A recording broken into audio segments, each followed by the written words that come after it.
साथियों नमस्कार, चाणक्य गुरु से मैं हूं संजय शास्त्री और आज हम चर्चा करने जा रहे हैं भारत के ज्वलंत मुद्दे के ऊपर जिसका नाम है CAA अर्थात सिटीजन अमेंडमेंट एक्ट या इसे कहते हैं नागरिकता संशोधन अधिनियम। साथियों क्या है CAA, इससे हमें क्या होगा फायदा और कैसे बदलेगी हमारी जिंदगी की विषय वस्तु जानिए इस वीडियो के माध्यम से। तो साथियों CAA अर्थात सिटीजन अमेंडमेंट एक्ट, यह बिल जो है मूल रूप से पाकिस्तान, बांग्लादेश और अफगानिस्तान से भारत में आए हुए धार्मिक शरणार्थियों को शरण देगा, नागरिकता प्रदान करेगा। नागरिकता प्रदान करना ही इसका मूल उद्देश्य है और यह नागरिकता भी केवल उन 6 समुदायों को ही देगा जिसको हमने कहा है हिंदू, बौद्ध, जैन, ईसाई, सिख और पारसी।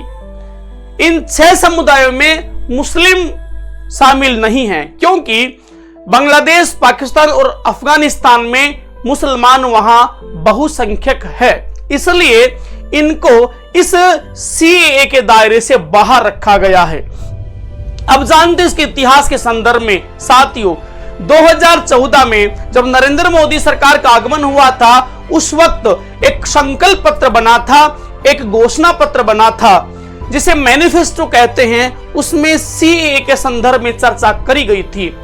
इसी घोषणा पत्र की परिकल्पना करते हुए 11 दिसंबर 2019 में इसे केंद्रीय सरकार ने संसद में पारित करवाए। 12 दिसंबर 2019 को भारत के महामहिम राष्ट्रपति ने इसके ऊपर हस्ताक्षर किया और ठीक 4 साल बाद अर्थात हम बात करेंगे मार्च 2024 में इसे अधिसूचित कर दिया गया या मैं यूं कहूं इसे लागू कर दिया गया। लागू करने के बाद विपक्ष हाय तौबा कर रहा था।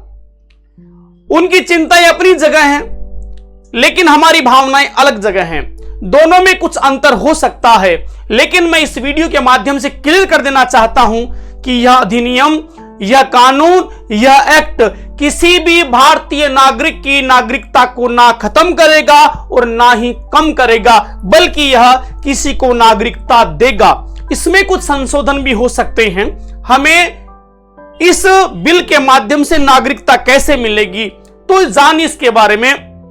पासपोर्ट अधिनियम 1920 की धारा 3 की उपधारा 2 के 6 में तथा विदेशी नागरिकता अधिनियम 1946 में कुछ छूट दी गई हैं और यही छूट हमें 2015 में केंद्रीय गृह मंत्रालय के द्वारा कुछ छूटें मिलती हैं। जैसे CAA के लिए आवेदन करने वाले आवेदनकर्ता को 2-4 बातों का सर्टिफिकेट देना होगा, क्लियर करना होगा। जैसे वह 31 दिसंबर 2014 से या 31 दिसंबर 2014 को भारत में आया हो या उसे भारत में आए हुए 6 साल हो चुके हों या वह किसी भी प्रकार से जहां पाकिस्तान, बांग्लादेश और अफगानिस्तान से भारत में आया है वहां धार्मिक उत्पीड़न के कारण वो भारत में आया है, धार्मिक भावनाएं उसकी आहत हुई हैं, इसके कारण वो भारत में आया है, या संविधान में जिन भाषाओं का वर्णन है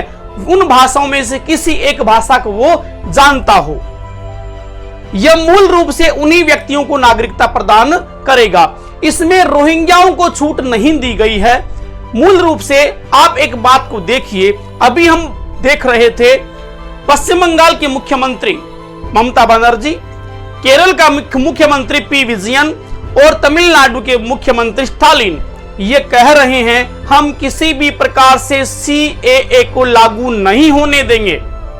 मैं उनसे पूछना चाहता हूं कि महामहिम, क्या आप घुसपैठियों और शरणार्थियों को एक ही समझते हैं? घुसपैठी अलग हैं और शरणार्थी अलग हैं। हमारा भाव रहा है उदारसरिता नाम तो वसुधैव कुटुंबकम। हमारे यहां जो व्यक्ति शरण लेने के लिए आया है, हमने हमारी भुजा का रक्त देकर, मांस का टुकड़ा देकर भी उस व्यक्ति को शरण दी है। जबकि कल शाम को एक व्यक्ति जिसे मैं भारतीय राजनीति का बहुत बड़ा आइकॉन मानता था, लेकिन कल के बाद शायद हो सकता है मेरा विचार बदल गया, अरविंद केजरीवाल, जिन्होंने कही है कि सीए के कारण भारत में 2 या 4 करोड़ पाकिस्तानी भारत में आ जाएंगे, हम उनको कहां बसाएंगे, कैसी नौकरी देंगे, वो क्या करेंगे और हम क्या करेंगे, भारत में गृह युद्ध मच जाएगा। मुझे उसके भाषण से हंसी आई। वो भाषण एक हास्यास्पद था, जबकि मैं बार बार कह रहा हूं यह बिल, यह कानून 31 मार्च 2014 को या 31 मार्च 2014 से पहले आए हुए व्यक्ति को ही नागरिकता देगा, अन्यों को नहीं।